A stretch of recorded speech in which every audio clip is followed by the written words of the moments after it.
Hello everyone, this is Anita C. Thank you so much for watching my channel and big thanks to my subscribers.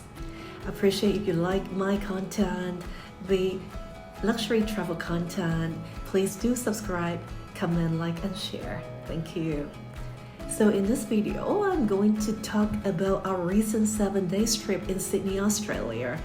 A birthday celebration trip for my husband in late September 2023. So instead of the day-by-day itinerary that I did last time for our New York trip, this time I'm going to use a different format and I'm going to break it down into 4 major parts. And since we have been to Sydney a couple of times, we're not going to the most typical tourist spots. So this one will be a more in-depth travel itinerary and I hope you like it. So for the first part is fun activities. So like going to Hunter Valley wine tasting, but with a chef. Go golfing, but with the Bondi Beach as the backdrop. We also do flight simulator, flying an Airbus 320, going to Toronto, to Hong Kong, the Himalayas, Egypt, and returning to Sydney in an hour. So that's pretty cool. And then we also go sailing around Sydney because I really love sailing, as you know. And last but not least, a real immersive experience going to an oyster farm about an hour away from Sydney, as you've seen from TV. So I'm going to share all those with you and we have a lot of fun. Then for the second part, I'm going to talk about dining. The best dining spots in Sydney, including some cafe, some seafood restaurants, as well as 2 Australian 3 chef hat restaurants, which 3 chef hats are similar to Michelin 3-star restaurants. So I'm going to share that with you as well. The third part is just a little shopping, very short, that I did in Sydney. I do not normally talk about shopping, but this time I'm going to share with you a very, very special buy. So the last part is my hotel stay experience. And this time we stay in 3 luxury hotels, Shangri-la Sydney, 4 Seasons Sydney, as well as Marriott, are in close proximity in the circular Quay, the Rock area. So all our stays are hotel suites, and I will compare their views, the executive lounge, the service, etc. I have timestamp in the description should you be interested in one specific topic or you want to revisit later. And for some highlights, I do have longer, more detailed videos version that I will also provide the link of the video as well in the description. So let me get started. Oh, by the way, we depart from Hong Kong and this time we took Qantas Airway, business class.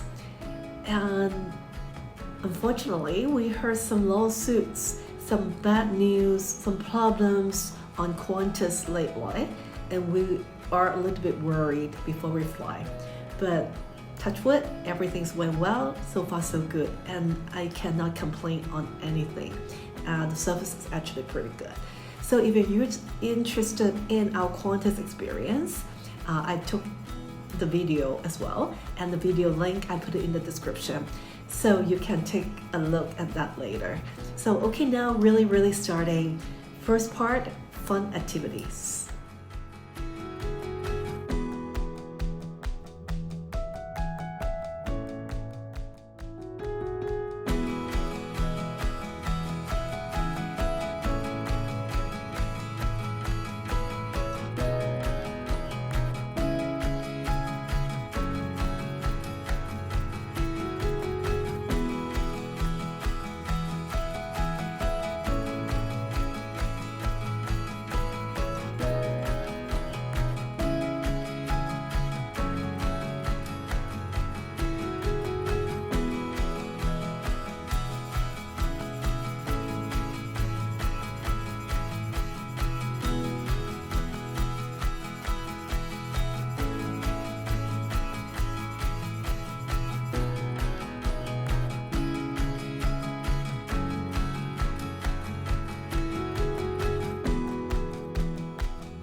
I'll adjust the rudder pedals to be on the middle of the runway.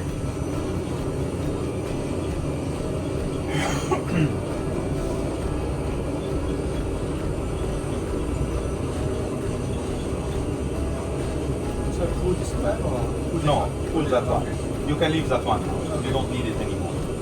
Okay, so we rotate, take off now, pull back to half the distance. Perfect.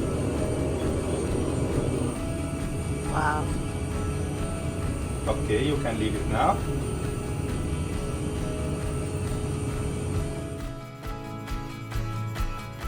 It's impossible to land with that size aircraft in that runway. Oh, wow.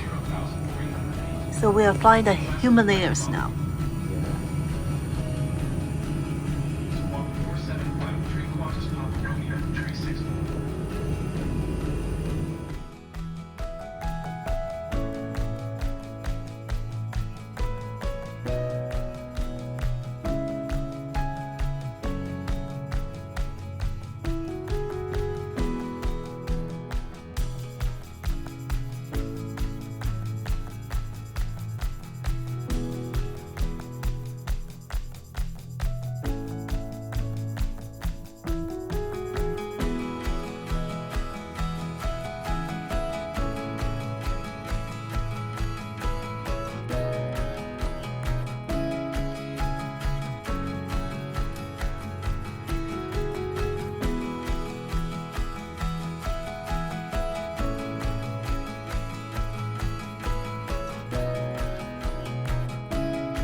Hello, welcome back. I hope you like the part on the fun activities. So now going to the second part on the best dining spots in Sydney.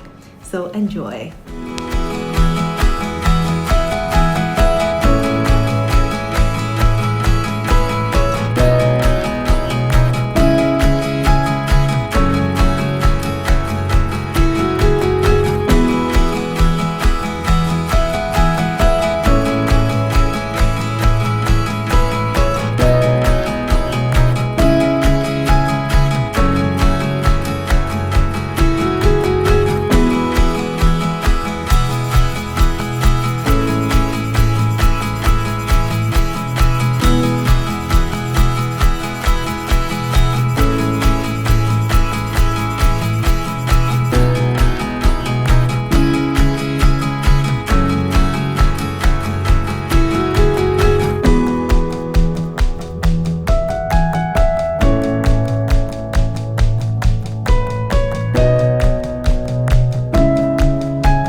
Hello, hope you enjoyed the dining session as well.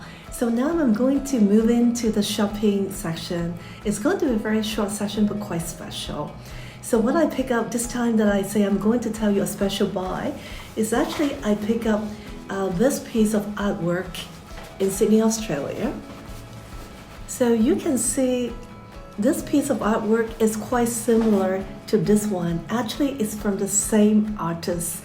I picked up this piece about 10 years ago in Sydney, and I find the same artist and then bought another piece back. So I find it pretty special. And what's so special about this artist is actually he's autistic. So he was born in 1993, and then this painting, as well as the painting that I just bought, was painted in 2005. So when he's 8 years old. So he's autistic, he's Malaysian. He resigned in Sydney in 2006, while the painting was from 2005. So his mom, Sarah, I met her last time, and then this time I saw her back, and I picked up another piece, which is very, very nice. I am not promoting, it's not a paid promotion, but I'm really supporting this autistic artist. So this is his name, and then he has a website, and then before COVID, he actually has a gallery, as well as a lot of the pieces are sold to museums. So very, very special to me. And this piece is actually a limited edition. It's actually not too expensive. It's about 300 Australian dollar. And I really, really want to support this kid, and I really want to share this special buy with you.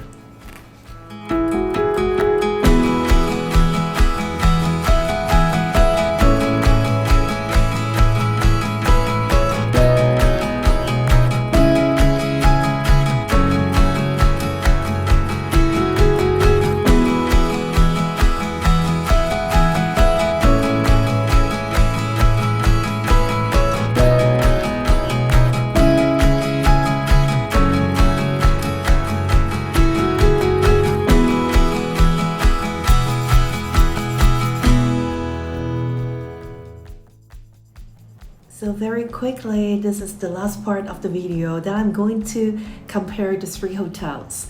I have individual videos for the 3 hotels, so you can take a look.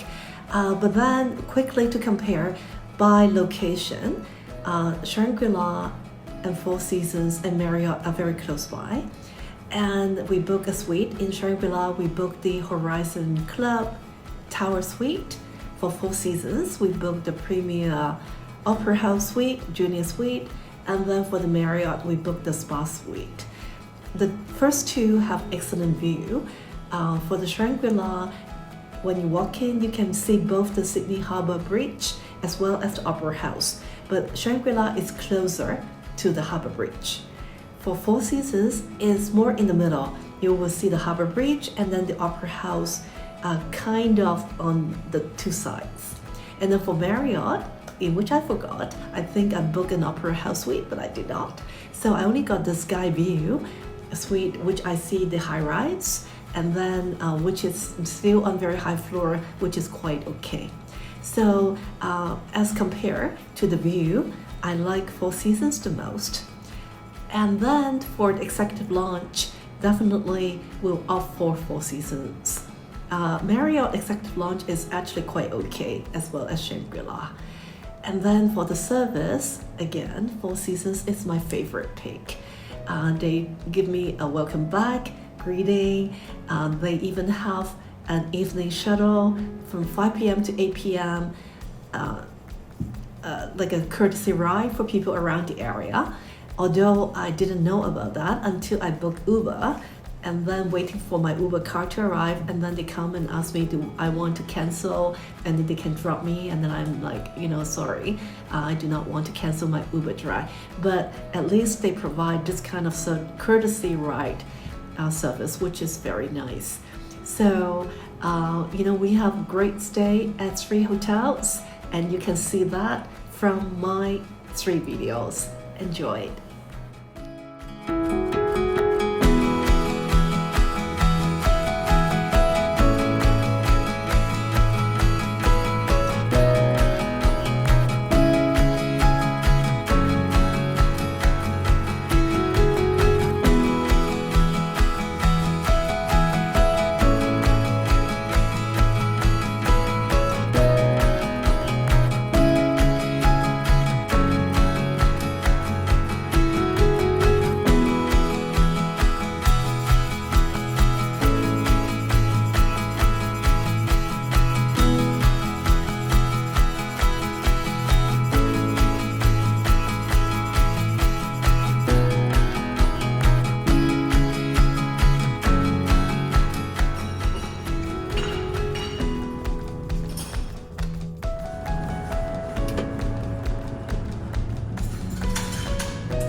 Thank you so much for watching to the end. So now I would like to wrap this up by providing you with more information on transportation. When we arrived at Sydney Airport, we actually took a taxi from the airport to the Shangri-La Hotel. There's a taxi queue right outside the airport and it's very efficient, so that's very good. It cost us about 65 Australian dollar to get to the hotel, so that was very good price. And we do not rent a car until the last 2 days because actually car park, overnight parking in Sydney city centre is quite expensive. If you do self-parking, for the last 2 nights that we have, it's actually 85 Australian dollar. And we choose valet parking, which is 110 Australian dollar per night. So if you do not really need a car, you can travel by public transportation, by Uber and such. But we do want a car because we want to drive out to the Oyster farm, which is about an hour and a half away. And then we are picking up the car in the city, but dropping the car at the airport. So that also saves us some money, that we do not need to take a taxi from the hotel to the airport during the end of our journey. So that is what we have planned to do. And for other times, we took Uber, which is very quick, a lot of cars, and they come very quickly, very reliable. And also Sydney has a good transportation system. From where I stay, the Circular Quay, Sydney has a very good ferry system. We can actually take a ferry going to Darling Harbour. It's more like a tourist kind of ferry, and it's like $1 Australian dollar per trip. We took it during sunset time, went over to Darling Harbour, and that is very enjoyable. It's a public transportation, public ferry at Circular Quay. And also for the tube, the metro or the subway is also very convenient. And you do not need to buy any card or anything right now on public transportation. It's credit card tap and go. So you tap your credit card when you get into the station and tap the same credit card when you get out. They will charge you accordingly. So it's very convenient. I just love that kind of a metro system. So that's how we play around on the transportation during this Sydney trip. So hope you enjoy my video. Hope you like it. Again, if you like it, please do subscribe, comment, like, and share. Really appreciate it. See you next time.